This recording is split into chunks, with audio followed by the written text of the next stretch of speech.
Hello, my dear students. Welcome you on our online platform, and today we will start with our next lecture, that is Hill State and Sikhs. अब आपको मालूम होना चाहिए कि जब हम यहाँ पे मुगल्स का शासन को पढ़ चुके थे तो उसमें हमने देखा था कि मुगल्स के साथ सिख्स का भी कहीं ना कहीं जिक्र सामने आ रहा था। तो ऐसी स्थिति में सिख्स का भी किसी न किसी तरह से हिमाचल प्रदेश में प्रभुत्व रहा होगा। तो उसी के ऊपर आज का इस लेक्चर में हम डिस्कस करेंगे कि सिख्स और सिख गुरु जितने भी थे, गुरु गोविंद सिंह, गुरु नानक एंड ऑल, तो वो किस तरह से यहाँ पे प्रभुत्व जमाया या किस तरह का रिलेशन हिल स्टेट्स के साथ रहा। तो वो सारी की सारी जानकारी आज की इस वीडियो में हमें मिलने वाली है। तो चलिए स्टार्ट करते हैं। तो सबसे पहले सिख गुरु नानक देव जी विजिटेड हिमाचल प्रदेश इन 1514 AD। ठीक है, तो सबसे पहले अगर हम बात करें सिख गुरु में से, तो सिख गुरु में से 1514 में कौन आते हैं? गुरु नानक देव जी आते हैं। और ऐसा माना जाता है कि Guru Nanak Dev ji the founder of the Sikhism है। ठीक है, तो गुरु नानक देव जी क्या है? सिख, या जो जितना भी हमारा सिख धर्म है ना, तो इस धर्म के जो संस्थापक है वो कौन है? वो है गुरु नानक देव जी। ये आपको याद रखना है, गुरु नानक देव। ठीक है, और जो गुरु नानक देव जी है ये भाईचारा, मित्रता और आपसी प्रेम या शांति का जो संदेश है वो सब जगह फैलाना चाहते थे। तो इसलिए ये ऐसा कहा जाता है कि ये जगह जगह ट्रैवल कर रहे थे और उसी शांति का संदेश देने के संदर्भ में ये हिमाचल या हिल जितनी भी स्टेट्स थी वहाँ पर भी ये विज़िट किए थे। तो इसमें जो महत्वपूर्ण चीज़ें आती है वो ये आती है कि जो इब्न बतूता थे, ठीक है, इब्न बतूता, उनके बाद ये सबसे ज़्यादा मोस्ट ट्रेवल्ड पर्सन में से आते हैं। ठीक है, क्या है कि जो इब्न बतूता है वो भी काफ़ी ज़्यादा अपना प्रचार प्रसार करने के लिए जगह जगह जाते हैं। और बट उनके बाद सेकंड नंबर पे किसका नाम आता है? गुरु नानक देव जी का नाम आता है। और ऐसा कहा जाता है कि he crossed Dolchi pass, the pass is between Kullu district and Mandi district, and Nanak visited various places in Himalayan states, जिसमें कि हमारे पास लद्दाख है, कांगड़ा है, ज्वालामुखी है, कुल्लू है, सिरमौर है, गढ़वाल है या लाहौल स्पीति है। तो इस तरह से ये अलग अलग जगह पे अपने धर्म का प्रचार प्रसार करने के लिए जाते हैं और शांति का प्रचार प्रसार करने के लिए जाते हैं, भाईचारे का प्रचार करने के लिए जाते हैं। ठीक है, उसके बाद नेक्स्ट जो पॉइंट आता है कि इन दी fifth Guru that is Arjun Dev ji 1563 से 1645 AD के बीच का इनका समय रहता है। Wanted to complete the building of Harmandir Sahib at Amritsar. ठीक है, तो ऐसा कहा जाता है कि जो ये अर्जुन देव जी है, ठीक है, पांचवें गुरु सिख के, ठीक है, सिखिज्म में फिफ्थ नंबर के गुरु थे अर्जुन देव जी। तो ये Harmandir temples, Sahib temple at Amritsar को पूरा करना चाहते थे और इसके लिए वो फंड कलेक्शन करने के लिए वेरियस स्टेट्स में भाई खैलीना को भेजते हैं। और वो कहाँ कहाँ से फंड कलेक्ट करने के लिए जाते हैं? जैसे कि मंडी स्टेट्स इन दी हिल्स। ठीक है, तो ये मंडी स्टेट्स, ठीक है, जो आपका मंडी है, ठीक है, वहाँ पे आते हैं और फंड कलेक्ट करते हैं for building the this Harmandir Sahib temple. फिर उसके बाद नेक्स्ट आते हैं sixth Guru that is Har Gobind ji. इनका जो टाइम पीरियड रहता है, इनका टाइम पीरियड रहता है 1595 से 1645 AD का मध्य। और यह भी जगह जगह ट्रैवल करते हैं एक्सटेंसली इन दी हिल स्टेट्स। ठीक है, तो ये ज़्यादातर हिल स्टेट में आते हैं और यहाँ पे इन्हें, ठीक है, किरतपुर में, ठीक है, राजा ऑफ बिलासपुर जो कि उस समय कहलूर के नाम से जाना जाता था, आज जो आपके पास बिलासपुर के नाम से प्रसिद्ध है, तो इस बिलासपुर को पहले हम कहलूर के नाम से जानते थे। ठीक है, कहलूर। ठीक है, तो ये इसका पुराना नाम है। कहलूर रियासत में आते हैं और कहलूर के रियासत के जो राजा होते हैं वो इनको कुछ टुकड़ा ज़मीन का ऑफर करते हैं और वहाँ पर ये एक शहर का निर्माण करते हैं 1634 में। ठीक है, बिल्ड अ टाउन इन 1634, 1634 में। And he gave military outlook to the Sikh and shifted his headquarter to Kiratpur in 1634।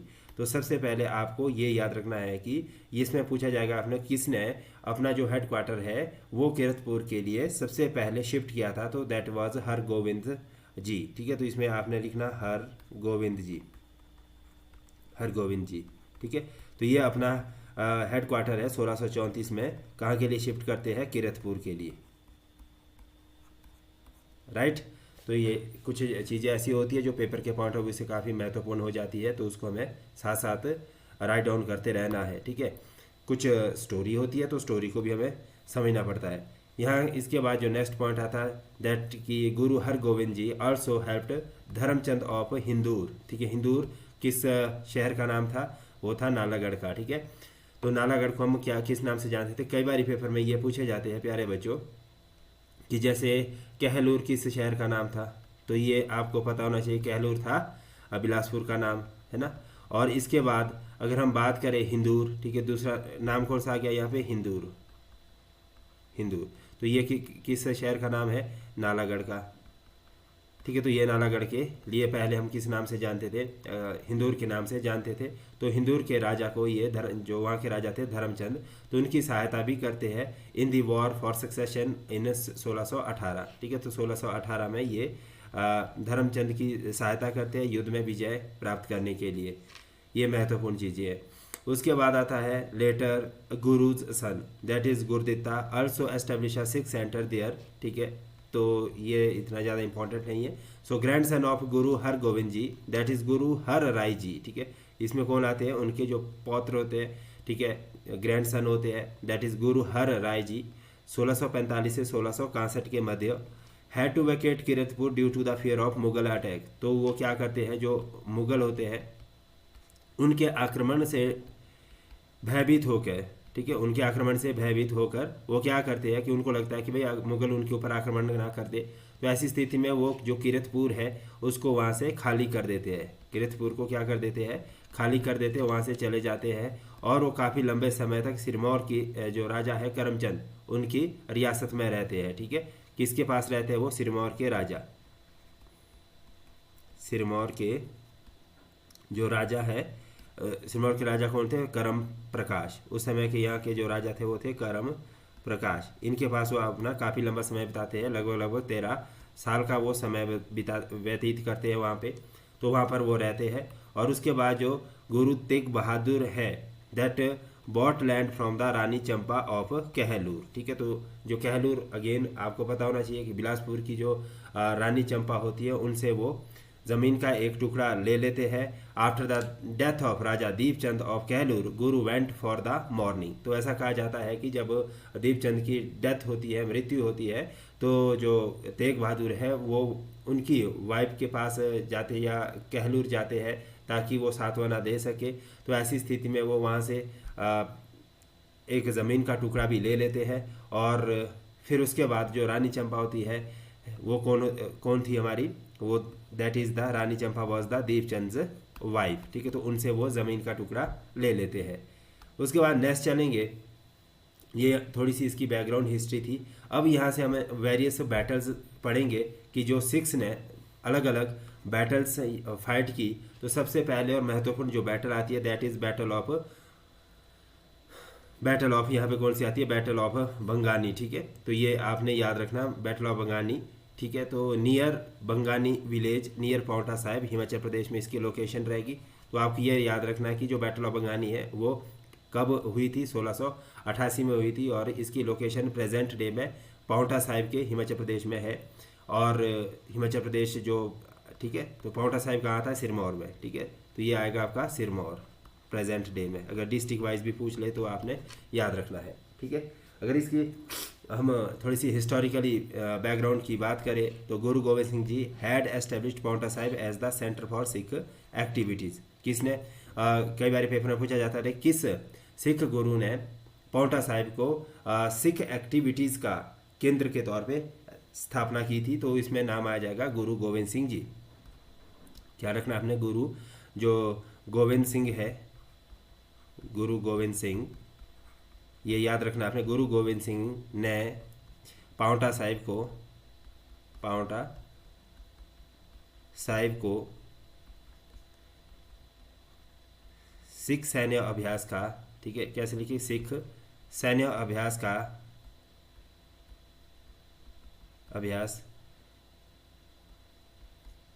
का केंद्र बनाया था, ठीक है, केंद्र बनाया था। तो इस तरह से आप इसको हिंदी में लिख सकते हैं शिक्षा। और उसके बाद जो जितने भी यहाँ के हिल चीफ थे, led by the Bhimchand of Bilaspur, felt threaten by the Guru growing influence and decided to attack. तो इसमें जो कहानी आती है यहाँ पे क्या आती है कि जो जितने भी यहाँ पे पहाड़ी रियासत के राजा थे और जो मेजरली यहाँ पे जो उस समय इन्फ्लुएंसिंग राजा थे और काफ़ी पावरफुल राजा थे वो थे भीमचंद कहलूर के राजा। तो उनको ये लगता है कि जैसे जैसे सिख की शक्ति बढ़ रही है और या गुरु गोविंद सिंह जी जिस तरह से अपने प्रभुत्व को जमा रहे हैं पहाड़ी रियासतों के राजा को ऐसा लगा कि कहीं ये हमारे लिए खतरा ना बन जाए आने वाले समय में। तो वो उनके ऊपर क्या करते हैं कि उनके ऊपर आक्रमण करने का एक प्लान बनाते हैं। तो इस तरह से ये जो लड़ाई होती है दैट इज़ द इसमें कौन उनके ओपोनेंट आते हैं या उनके खिलाफ कौन खड़ा होता है, Guru Gobind Singh ji forces versus the alliance of the hill chief including the Bhimchand of Bilaspur and Fateh Shah of Garhwal. ये आपने याद रखना कि अब जो इसमें बैटल ऑफ बंगानी है वो किस किस के मध्य हुई थी। तो ये आपने यहाँ पे 2 पॉइंट याद रखने कि जो बैटल ऑफ बंगानी है या बंगानी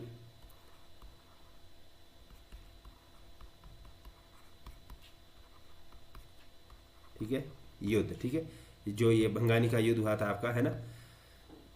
तो ये कब हुआ था, पहला तो ये आपने 1688 याद रखना है। किसके किसके मध्य हुआ था ये पूछा जाता है। एक तो स्थान मैंने आपको बता दिया पांवटा साहिब, ठीक है, ये याद रखना आपको। और इसके बाद किसके मध्य हुआ था ये हुआ था गुरु गोविंद सिंह, ठीक है। और उसके बाद जितने भी यहाँ पे हिल चीफ थे, ठीक है, गुरु गोविंद सिंह और आप बोल सकते हैं हिमालयन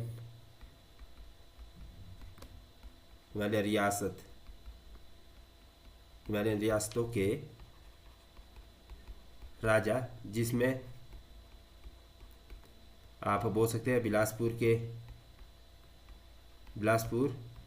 ठीक है, बिलासपुर से कौन थे हमारे पास इसमें भीमचंद और गढ़वाल से हमारे साथ इसमें फतेहचंद। बिलासपुर से थे भीमचंद, अब इसमें लिख सकते हैं बिलासपुर से कौन थे हमारे पास भीमचंद और गढ़वाल से थे हमारे पास फतेहचंद। तो इनके मध्य ये पूरा का पूरा वॉर होता है। तो यही कहानी का पूरा सारांश है, ठीक है, बंगानी युद्ध का। तो यहाँ से ये कहानी पूरी होती है और उसके बाद क्या होता है कि इसके जो रिजल्ट आते हैं, इसके जो आउटकम्स हैं वो क्या होते हैं कि डिस्पाइट बीइंग आउट नंबर्ड गुरु गोविंद सिंह जी फोर्सेस एमर्ज्ड विक्टोरियस। यहाँ से जो यहाँ पे इस युद्ध में विजय भव होते हैं या जिनका इस युद्ध में क्या होता है सैन्य शक्ति का जो आप बोल सकते हैं कि भाई सबसे ज़्यादा प्रभुत्व जमता है, तो वो जमता है यहाँ पे किसका, गुरु गोविंद सिंह जी का, ठीक है। So the battle demonstrated his military prowess, ठीक है, prowess and established his influence in the region. तो यहाँ से क्या इनका जो सैन्य शक्ति का जो प्रभुत्व है वो और ज़्यादा बढ़ जाता है और इस तरह से पूरे क्षेत्र में अब सिख गुरु का जो दबदबा था वो और ज़्यादा यहाँ से बढ़ चुका था, ठीक है। अब यहाँ से जो दूसरी लड़ाई आती है, ठीक है, that is battle of Nadaun, ठीक है। बैटल ऑफ जो नादौन होती है वो 1691 में होती है। तो ये नादौन शहर में होती है हिमाचल प्रदेश में और on the bank of Beas river, ठीक है। तो नादौन शहर हिमाचल प्रदेश में नादौन रिवर के पास ये लड़ाई लड़ी जाती है, 1691 में लड़ी जाती है। तो इस लड़ाई का जो इतिहास है उसमें क्या है कि the battle was the part of conflict between the Mughals governors of Jammu and the hill rajas who sought Guru Gobind Singh जीज assistance. मतलब इसमें क्या था कि जो जितने भी मुगल्स थे, ठीक है, मुगल्स का जो जम्मू और जो जितनी भी हिमालय टेरिटरी थी या रियासतें थी उन सभी के राजाओं के साथ अच्छे संबंध नहीं बन पा रहे थे, उनके साथ कन्फ्लिक्टिंग रिलेशन एस्टेब्लिश हो रहे थे। तो ऐसी स्थिति में जो हिमालयन राजाज थे या जम्मू के जो गवर्नर थे, ठीक है, या राजाज थे, तो वो चाहते थे कि भाई उनकी सहायता गुरु गोविंद सिंह जी की आर्मी करे या सेना करे।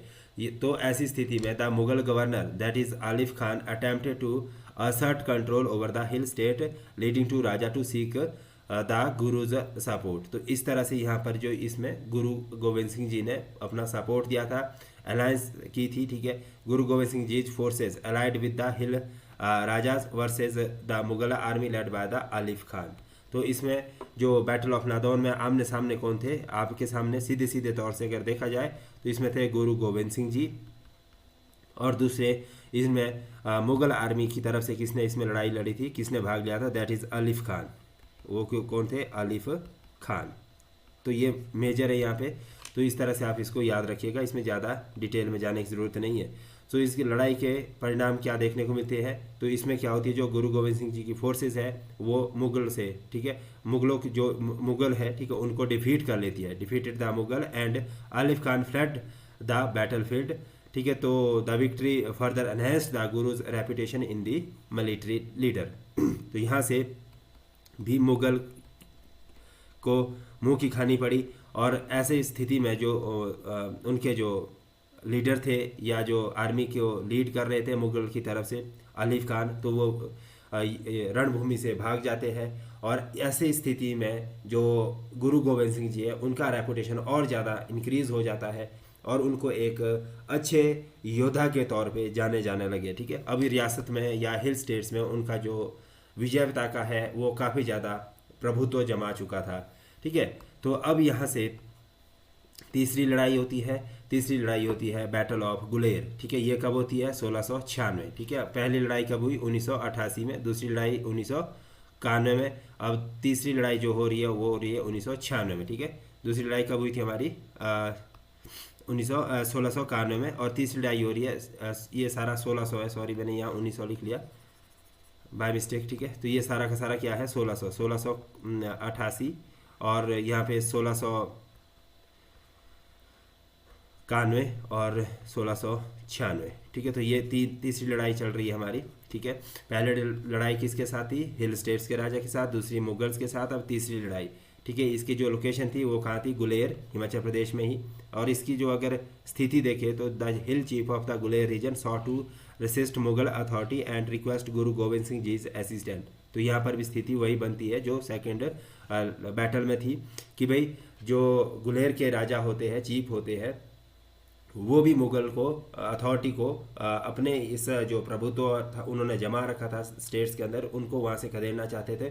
तो ऐसी स्थिति में गुरु गोविंद सिंह जी की यहाँ पे सहायता ली जाती है। The Mughal army under the command of Dilawar Khan attacked the region leading to a battle, ठीक है। तो यहाँ पर जो मुगल आर्मी की तरफ से जो अब थे, पहले कौन थे, जो जब हमने यहाँ पे ये दूसरी लड़ाई देखी थी तो इसमें जो हमारे पास जो अटैक करते वो आलिफ खान थे, और अब यहाँ पे जो दूसरी लड़ाई तीसरी लड़ाई होती है 1696 की, जो ये लड़ाई होती है मुगलों के साथ, दूसरी हिल स्टेट में गुरु गोविंद सिंह जी की ये तीसरी लड़ाई थी।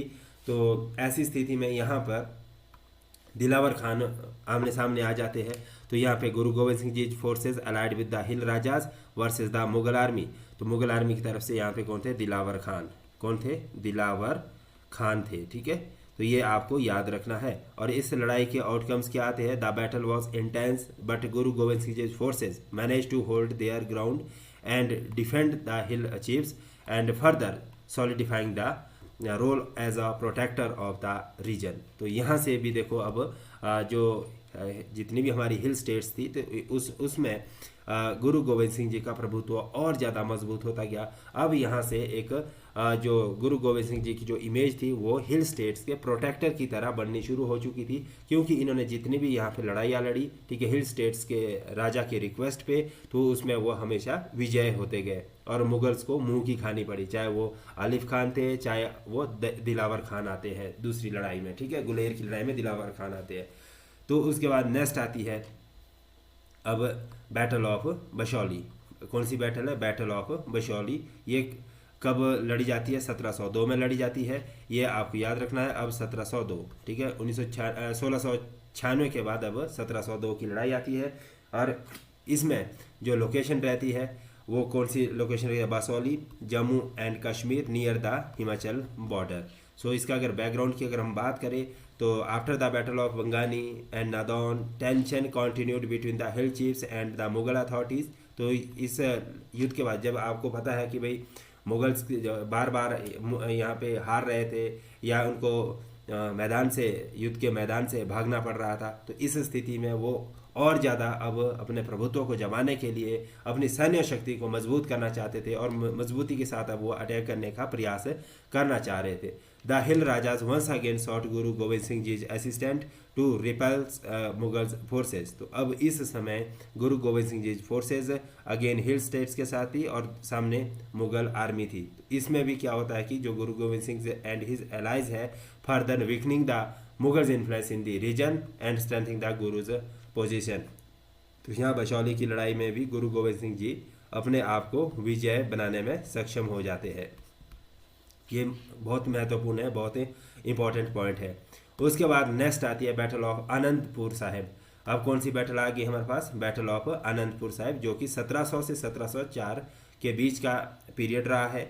और इसकी अगर लोकेशन है वो आज का जो वर्तमान में आनंदपुर साहिब है पंजाब में, near the border of Himachal Pradesh, वहाँ पे ये लड़ी गई थी। और उसके बाद जो इसका इतिहास है, ठीक है, बैकग्राउंड है, तो the battle of Anandpur Sahib were a series of conflict between Guru Gobind Singh ji and coalitions of Mughal forces and hill rajas who had allied with the Mughals. अब यहाँ से ये स्थिति बदल जाती है। अब जैसे देखो, आपको पहले तो इन्होंने हिल स्टेट्स के सभी राजा को क्या असिस्टेंट किया, हेल्प किया, ठीक है, बट अब इनको ये लगा कि भाई जो गुरु गोविंद सिंह जी है वो अपना पूरा का पूरा प्रभुत्व यहाँ पे जमा चुके हैं। अब हो सकता है कि ये अपना पूरा का पूरा कंट्रोल हमारे ऊपर रखे और हमारी टेरिटरी को अपने कब्जे में ले ले। तो ऐसी स्थिति में कुछ जो राजा थे, मौकाप्रस्त राजा थे, तो वो मुगलों के साथ मिल जाते हैं और गुरु गोविंद सिंह जी को हराने का एक प्लान बनाते हैं। तो इस तरह से the conflict were driven by the Mughals desire to suppress the growing power of Sikhs and to capture Anandpur Sahib's a Sikh stronghold। तो ऐसी स्थिति में मुगल यहाँ पे क्या करते हैं कि अब जो सिखों की उस समय की जो शक्ति थी, सैन्य शक्ति थी, वो काफ़ी ज़्यादा मजबूत हो चुकी थी, काफ़ी ज़्यादा बढ़ चुकी थी, तो उसको वो दबाना चाहते थे, उसको वो ख़त्म करना चाहते थे। और जो आनंदपुर साहिब है वो उनका सिख का सेंटर पॉइंट था और उस सेंटर पॉइंट पे ही वो अटैक करके उस सैन्य शक्ति को या सिखों की मजबूती को कमज़ोर करना चाहते थे। अब यहाँ से कहानी आगे चलती है। तो ऐसी स्थिति में यहाँ पे अगर हम इनके ओपोनेंट्स की बात करें, इनके अपोजिट कौन थे, तो इस समय गुरु गोविंद सिंह जी एक साइड थे और दूसरी side combined forces of Mughal empire and various hill rajas. तो इसमें बहुत सारे अब हिल्स के राजाज ने मुगलों का साथ देना शुरू कर दिया ताकि वो गुरु गोविंद सिंह जी को हरा सके। किसको हराने की प्रयास किया जा रहा था? गुरु गोविंद सिंह जी को, ठीक है। तो इसमें इसके जो रिजल्ट आते हैं, after the several years of says and conflict Guru Gobind Singh ji forces evacuated Anandpur Sahib इन 1704। मतलब कि लगभग 3-4 साल लगातार जब ये लड़ाई चलती है, कॉन्फ्लिक्ट चलता है, तो उसके बाद आनंदपुर साहिब को सिख फोर्सेज 1704 में खाली कर देती है under duress. But the Guru's and his forces continue to resist Mughals and hill rajas attacks. So these battles are among the most significant in the Sikh history and led to eventual creations of the Khalsa। तो ये जो हमने अभी तक यहाँ पे battles पढ़ी, तो ये काफ़ी महत्वपूर्ण बैटल्स थी।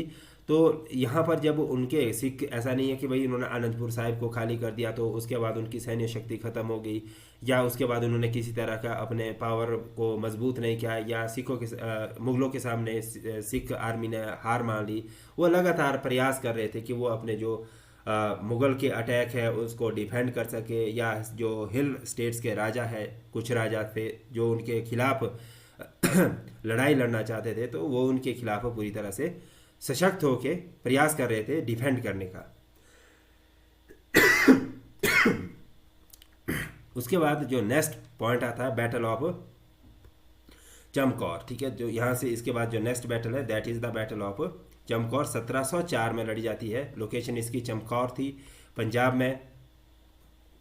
तो इसके बाद क्या होता है कि जब आनंदपुर साहिब को खाली कर दिया जाता है तो Guru Gobind Singh ji and his forces were pursued by the Mughal army and the Guru along with his small band of Sikhs took refuge in a small fortress in Chamkaur. तो यहाँ पर क्या करते हैं, जो लगातार जब मुगल आर्मी उनके ऊपर अटैक कर रही थी, तो ऐसे में गुरु गोविंद सिंह जी और उनके साथ जो कुछ आर्मी सोल्जर्स थे, ठीक है, वो जाते हैं और वो शरण कहाँ लेते हैं, अपनी शरण वो लेते हैं एट चमकौर, जो स्मॉल फोर्ट्रेस होता है वहाँ पे वो अपनी शरण लेते हैं।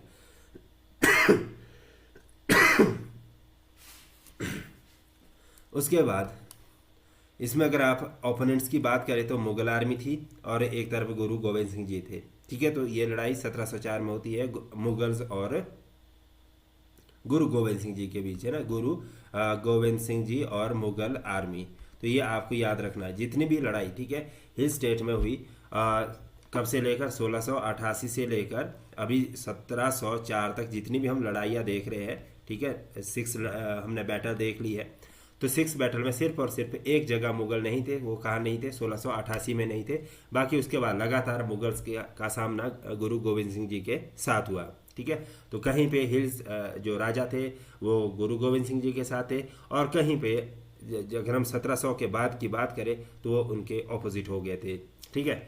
तो इसके बाद यहाँ पर इसका जो रिजल्ट आता है, despite being heavily outnumber the Sikh fought bravely, many of Guru Gobind Singh ji is close companion and 2 of his son were martyred. मतलब कि इसमें गुरु गोविंद सिंह जी के बहुत ज़्यादा निजी लोग और साथ ही साथ उनके 2 पुत्र को शहीद होना पड़ा, मार्टियार्ड होना पड़ा, ठीक है। The Guru manage to escape but the battle demonstrated the extraordinary bravery and sacrifice of the Sikhs. तो यहाँ पे क्योंकि अब उन्होंने अपने 2 पुत्रों को अपने सामने मरते हुए देखा या शहीद होते हुए देखा, तो इससे बड़ी ब्रेवरी या बहादुरी क्या हो सकती है। बट किसी तरह से वो मैनेज करते हैं वहाँ से अपने आप को एस्केप करने का, और वहाँ से वो निकल जाते हैं।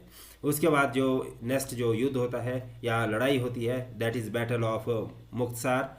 तो ये 1705 में होती है। ये इसका जो लोकेशन है दैट इज़ मुक्तसर, पंजाब में।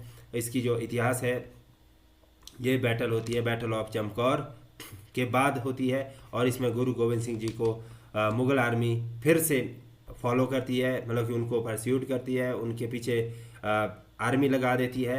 And a group of 46 who had previously deserted and the Guru's return to fight in the battle seeking to redeem themselves, ठीक है। तो यहाँ पे 40 से जो 6 थे उनके साथ इनकी लड़ाई हो जाती है, और उसके बाद क्या होता है कि गुरु गोविंद सिंह जी फोर्सेस वर्सेस मुगल आर्मी आमने सामने आ जाती है इस लड़ाई में, ठीक है। और इसका जो रिजल्ट आता है उसमें होता है कि जो 40 जो सिख थे वायलेंटली एंड अचीव्ड मार्टेडम, ठीक है। तो इन्होंने क्या करा, ये लड़ाई पूरी तरह से लड़ते हैं और उसके बाद वो शहीद हो जाते हैं। The place where they fell is now known as the Muktsar pool of liberation, ठीक है। Guru Gobind Singh ji is honoured them as the 40 liberated once, 40 Mukte, ठीक है। तो इस तरह से इनका नाम गुरु गोविंद सिंह जी रखते हैं। तो ये यहाँ पे पूरी की पूरी कहानी हमारे सामने आ जाती है, ठीक है। तो उसके बाद जो नेक्स्ट हम स्टोरी पढ़ेंगे वो पढ़ेंगे इसका कंक्लूजन, कि अब लास्ट में जाके हमें किस तरह से बैटल्स इन हिल स्टेट्स को कंक्लूड कर सकते हैं। These battles were crucial in establish Sikh military powers and resisting the Mughal empire in the region, and Guru Gobind Singh Ji's alliances with the hill rajas and his ability to defend the against external threats also played a key role in the leadership। तो कहने का तात्पर्य यहाँ पे ये है कि जो सिख है, सिख आर्मी, या यूँ कहिए कि जो मिलिट्री है, तो उसमें जो पावरफुल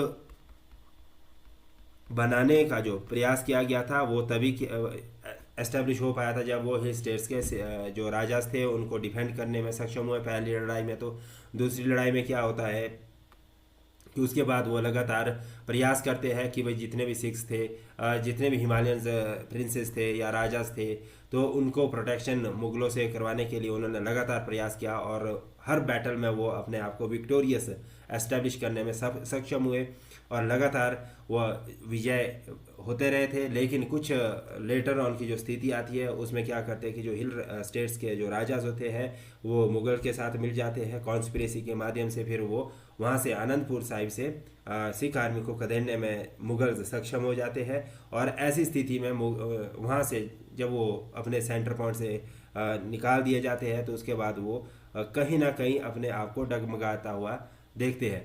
लेकिन लेटर ऑन क्या होता है, जो 40 सिक्स होते हैं वो बड़ी बहादुरी के साथ लड़ते हैं, मुगलों के साथ पूरा सामना करते हैं और बाद में वो शहीद हो जाते हैं। और इसी बीच गुरु गोविंद सिंह जी के 2 पुत्र भी शहीद होते हैं। तो ये पूरी की पूरी कहानी थी गुरु गोविंद सिंह जी की और सिख आर्मी की। तो अब यहाँ के बाद जो नेक्स्ट आते हैं हमारे पास वो आते हैं बंदा बहादुर। तो बंदा बहादुर के बारे में ये कहा जाता है कि ये एक राजपूत क्लेन से थे, ठीक है, और ये काफ़ी ज़्यादा बहादुर थे और अपने जो इसमें आर्मी में, या आप यूँ कह सकते हैं कि जो इनका जो युद्ध अभ्यास था वो काफ़ी ज़्यादा मजबूत था, स्किल्ड था, और इसके साथ साथ ये जो हंटिंग, ठीक है, उसमें भी अपनी काफ़ी ज़्यादा निपुणता रखते थे, ठीक है। बट इनके साथ कुछ ऐसा इंसिडेंट होता है जिसकी वजह से ये काफ़ी ज़्यादा काइंडनेस में आ जाते हैं और ये पूरी तरह से अपने आप को बदल देते हैं। और वो उसके बाद ये जितना भी इनका लड़ाई है, युद्ध अभ्यास वगैरह है, वो सारी चीज़ें छोड़ देते हैं। जो एक राजपूत का धर्म, क्षत्रिय धर्म होता है, उसको वो छोड़ देते हैं और वो सीधे सीधे तौर से एक जो आप बोल सकते हैं कि एक योगी की तरह अपना जीवन व्यतीत करने के लिए चले जाते हैं, ठीक है। तो इसके बाद इनका जो नाम होता है वो माधो दास के तौर पे प्रसिद्ध होता है। तो इसमें हम थोड़ी सी इनकी स्टोरी पढ़ेंगे। He became the ascetic and lived recluse life as the Madho Das. वो मतलब कि अपने आप का नाम ही पूरा का पूरा, या इनकी जो एक्टिविटी थी, इनका जो रियल कल्चर था, उसको पूरा छोड़ देते हैं और उसके बाद ये एक हर्मिट की तरह अपना जीवन व्यतीत करते हैं। और उसके बाद the Guru encourage him to give up his present way of living and resume the duty of real Rajput. जब इनसे गुरु मिलते हैं तो गुरु के मिलने के बाद वो उनको एनकरेज करते हैं और कहते हैं कि भाई आप अपना राजपूत धर्म को समझिए, ठीक है, आपको इस तरह से नहीं रहना है, ठीक है, आपको वापस आना पड़ेगा, आपको आर्मी ज्वाइन करनी पड़ेगी और आप जिस सैन्य शक्ति के लिए जाने जाते थे, जिस बहादुरी के लिए जाने जाते थे, तो वो आपको अपनानी ही पड़ेगी। तो इसके बाद वो काफ़ी ज़्यादा मोटिवेट हो जाते हैं और वापस वो सेना को ज्वाइन कर लेते हैं। और इसके बाद क्या होता है कि सितंबर 1708 में गुरु conferred the title that is the Bahadur on बंदा। तो ये जो बंदा बहादुर है, तो बहादुर जो टाइटल दिया गया था इनको, ये किसके द्वारा दिया गया था? गुरु के द्वारा दिया गया था।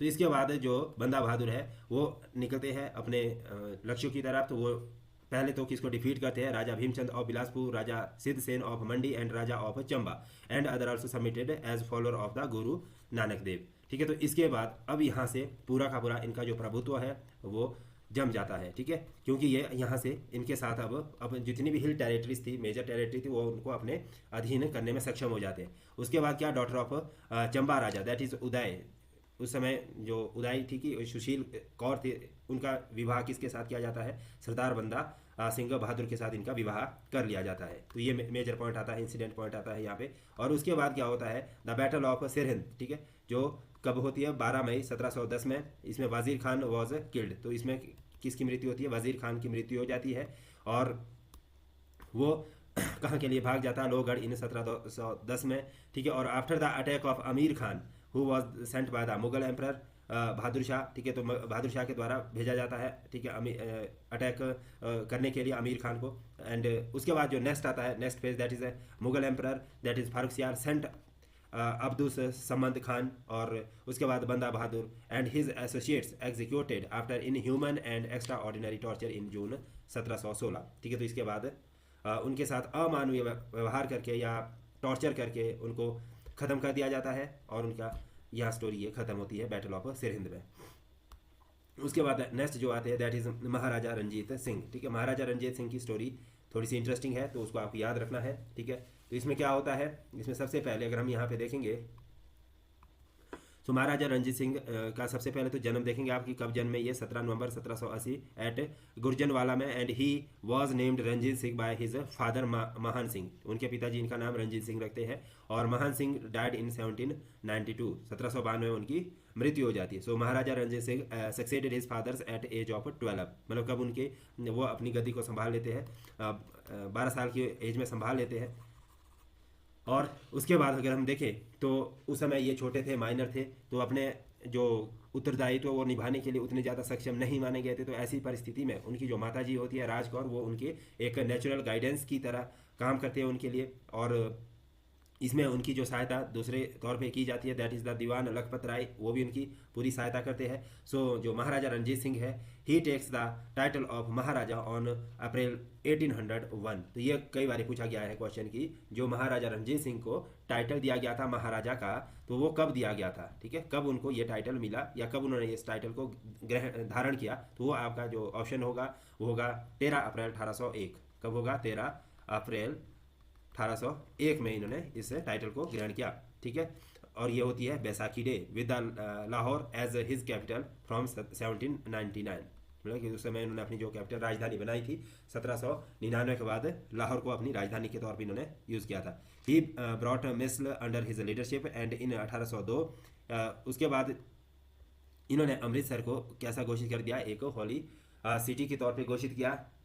And he also modernise his army hiring European Mercenaries creates the first modern Indian army. तो यहाँ से जो अगर आप भारत की पहली मॉडर्न आर्मी या आधुनिक आर्मी को देखेंगे, आधुनिक आर्मी, तो वो थी किसकी? महाराजा रणजीत सिंह की। सो महाराजा Ranjit Singh resisted to attack by Maharaja Sansar Chand on Jalandhar in 1803 and Hoshiarpur in 1804। तो ये महाराजा जो संसार चंद होते हैं ये उनके ऊपर अटैक करते हैं। तो जो ये अटैक होता है वो 1803 और 1804 में किया जाता है। सो MSC यानी कि जो महाराजा संसार चंद है that their forces were not versed with the firearms which cost its losses of territory in the plain of to the Maharaja Ranjit Singh. तो इसके बाद क्योंकि उनको इतने ज़्यादा इसकी जो युद्ध की जो टेक्निक्स थी या एडवांसमेंट ऑफ टेक्नोलॉजी था वो उनके उतना मालूम नहीं था, तो इस वजह से वो क्या है कि जो अपना प्लेन वाला एरिया वो महाराजा रणजीत सिंह के हाथों गवा देते हैं। उसके बाद after a very long siege by Gorkha, ठीक है, यहाँ पे आता है 1806 से 1809 Maharaja Sansar Chand was a desperate state and was in desperate states, ठीक है, मतलब कि वो अपने एक दुखी व्यवस्था में आ चुके थे क्योंकि गोरखा लगातार यहाँ पे क्या कर रहे थे, आक्रमण कर रहे थे।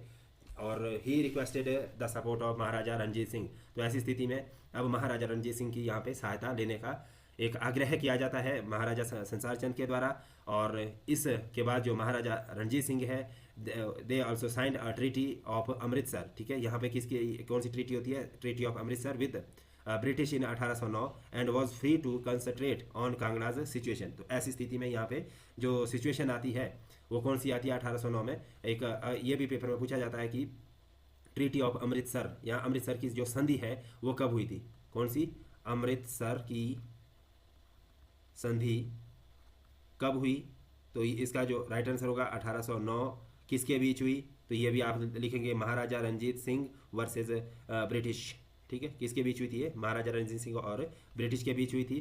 तो इसमें संधि के जो आउटकम थे वो क्या थे कि वो कांगड़ा के ऊपर पूरा का पूरा फोकस कर सकते हैं, ठीक है, और जितने भी हिल स्टेट्स हैं उनको प्रोटेक्ट करने के लिए वो फ्रीली काम कर सकते हैं। So MRS came to the hills met mister जो महाराजा संसार चंद थे उनसे मिलते हैं ज्वालामुखी में और अपने जो आगे प्लानिंग है उसके लिए वेरियस नेगोशिएटिंग पॉलिसीज अडॉप्ट करते हैं, ठीक है। So Sansar Chand had escaped from the Kangra fort in disguise of farmers. At last the treaty was signed at Jwalamukhi on July 20, 1809।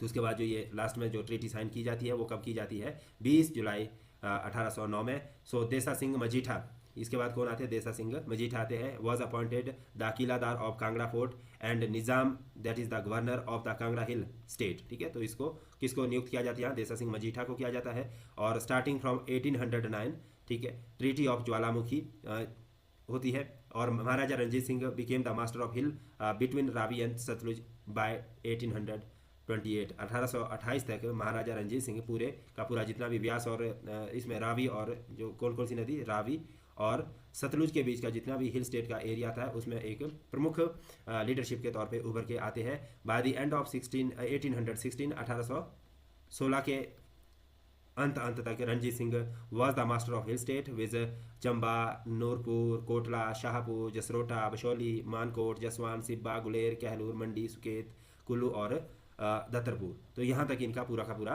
प्रभुत्व जम जाता है, ठीक है। उसके बाद हम इसके बाद एक और जो टॉपिक है इंपॉर्टेंट टॉपिक है तो इसमें आता है ट्रीटी ऑफ लाहौर, ठीक है। ये ट्रीटी ऑफ लाहौर क्या होती है इसको भी हम देख लेते हैं। Weakening of Sikh authority over hill state. The treaty terms weaken the overall power of the Sikh empires, ठीक है। तो इस ट्रीटी के बाद जो सिख की जो एम्पावर है या पावर है वो काफ़ी ज़्यादा यहाँ से कमज़ोर होनी शुरू हो जाती है। Which had previously exerted control over the hill state with the reduction of the Sikh military and the imposition of a British control over the Punjab, the Sikh empire ability to influence or dominate the hill state was severely curtailed. तो इसके बाद जहाँ पर एक तरफ सिख पहले पूरा का पूरा कंट्रोल हिल स्टेट्स के ऊपर रखने में सक्षम हो गए थे। आपने जैसे पढ़ा पिछली स्लाइड में कि 1816 तक जो यहाँ पे महाराजा रंजीत सिंह है वो पूरा का पूरा अपना प्रभुत्व जमा लेते हैं और 1828 तक वो जितना भी रावी और सतलुज के बीच का जितना भी एरिया होता है उसको वो अपने कंट्रोल में कर लेते हैं। लेकिन अब वो धीरे धीरे वहाँ से कमज़ोर होते हुए दिख रहे थे। The hill states which had been under varying degrees of the Sikh influences saw this as an opportunity to reassert their autonomy. तो इनको ये जो जितनी भी हिल स्टेट्स थी उनको अब यहाँ से एक मौका मिल गया कि भाई अब जो सिख की जो पावर है, शक्ति है, वो कमज़ोर पड़ रही है और ऐसी स्थिति में हमारे पास एक बढ़िया मौका है जब हम यहाँ से अपने आप को आज़ाद घोषित कर सकते हैं और अपनी जो पावर है, अपनी जो शक्ति है उसको हम रीगेन कर सकते हैं। The reduction of Sikh power meant that these states no longer had to contend with the once dominated Sikh empires and could negotiate more favorable terms with the British। तो अब ये यहाँ से क्या करेंगे, ब्रिटिश के साथ अपना फेवरेबल टर्म एंड कंडीशन ले सकते हैं और वहाँ से अपने लिए एक एडवांटेज ले सकते हैं। ठीक है, तो ये इसमें जो लाहौर की ट्रीटी में होता है उसके बाद आता है यहाँ से टेरिटोरियल कंसेशन। ठीक है, इसके बाद क्या होती है, यहाँ टेरिटरी के लिए कंसेशन किए जाते हैं। That treaty resulted in significant territorial losses for the Sikh empire. ठीक है, तो जो इस ट्रीटी के बाद जितने भी इनके एम्पायर का जो कंट्रोल था टेरिटरी के ऊपर हिल स्टेट्स की, तो वो धीरे धीरे अब यहाँ से ख़त्म होता हुआ दिख रहा था। अब इसमें क्या हुआ कि जहाँ से इनका टेरिटरी कंट्रोल खत्म हुआ दैट वाज जालंधर द्वाब और उसके बाद which lies between the Beas and Sutlej, जो ब्यास नदी और सतलुज के बीच का जो एरिया आता था। ठीक है, तो उसके बीच उनका ये पूरा का पूरा जालंधर द्वाब के नाम से जाना जाता, तो वो खत्म होने की कगार पे आ गया। And the sessions of this treaty of the British not only reduced the land under the Sikh control but also altered the balance of power in the region, affecting the hill states strategic calculations। तो यहाँ से पूरे की पूरी जो ये power है हिल states में वो पूरी की पूरी गड़बड़ा जाती है और उसके बाद जो यहाँ पे सिख का जो कंट्रोल था वो पूरी तरह से नष्ट होने की कगार पे आ जाता है। The British acquisition of Kashmir and Hazara. ठीक है, अब यहाँ से क्या होता है, ब्रिटिश यहाँ से कश्मीर और हज़ारा को, ठीक है, कंट्रोल में लेने के प्रयास करते हैं previously under the sick rule. ठीक है, जो कि पहले किसके पास था, सिख के पास था, और shifted the balance of power further. ठीक है, अब यहाँ से जो पावर है वो अब यहाँ से किसके हाथों में आ रही थी, ब्रिटिश के हाथों में आ रही थी। The hill states particularly those near these region now had to deal directly with the British instead of the Sikh. अब उनको क्या करना है कि अब वो सीधे तौर से किससे बात करेंगे, ब्रिटिश से बात करेंगे, ना कि वो किससे बात करेंगे, ना कि वो सिख से बात करेंगे। Fundamentally altering their geographical landscape. तो अब इस तरह से वो सीधे सीधे तौर से किसके अधीन चले गए, ब्रिटिश गवर्नमेंट के अधीन चले गए।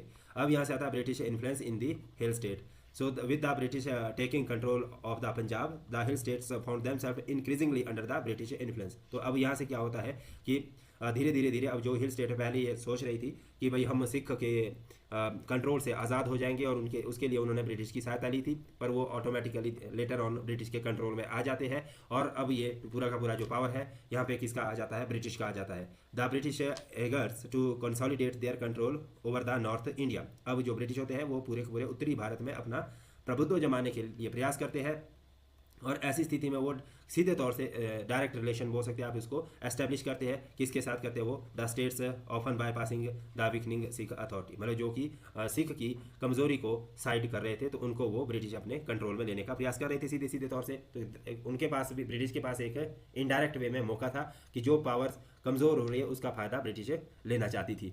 और इसी तरह से जो ब्रिटिश पॉलिसी है हिल स्टेट्स के लिए was one of indirect rule. उनकी क्या पॉलिसी थी कि वो सीधे तौर से खुद यहाँ पे शासन नहीं करेंगे, वो जो यहाँ की प्रशासन की व्यवस्था है वो यहाँ के राजा के पास ही रखेंगे, लेकिन जो उनके लिए एक बेसिक सा जो अथॉरिटी है, ठीक है, वो किसके ऊपर रहेगी, वो हिल स्टेट के ऊपर ब्रिटिश गवर्नमेंट की ही चलेगी। ठीक है, तो where the state retained their internal autonomy but were expected to align with the British interest. This approach contrasted with the more direct and sometimes coercive control over the Sikh Empire, leading to new political dynamics in the region। तो यहाँ से एक नया राजनीतिक दौर शुरू हो जाता है। ठीक है, अब यहाँ से सिख की जो शक्ति है वो खत्म हो जाती है और यहाँ पे अब ब्रिटिश की जो पावर है वो यहाँ पे एस्टेब्लिश हो जाती है। तो इसके जो अगर हम लंबे समय तक इसके प्रभाव को देखेंगे तो इसके प्रभाव क्या होते हैं, the treaty of Lahore mark the beginning of the end of the Sikh sovereignty. ठीक है, तो ये यहाँ से क्या है कि जो सिख की संप्रभुता थी राज्यों से, हिल स्टेट से, वो खत्म हो जाती है और उसके बाद जितना भी जो एरिया होता है, ठीक है, जालंधर एंड ऑल, वो किसके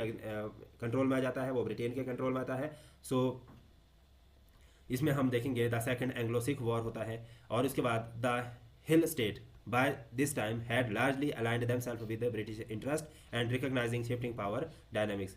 So the weakening Sikh influences and rise of British power in the hill states set the stage of further consolidations of the British control over the entire region, including hill states throughout the later half of the 19th century. मतलब कि ये लगभग 1850 तक पूरे के पूरी तरह से हिल जो ब्रिटिश गवर्नमेंट है उनके कंट्रोल में पूरा का पूरा एरिया आ जाता है।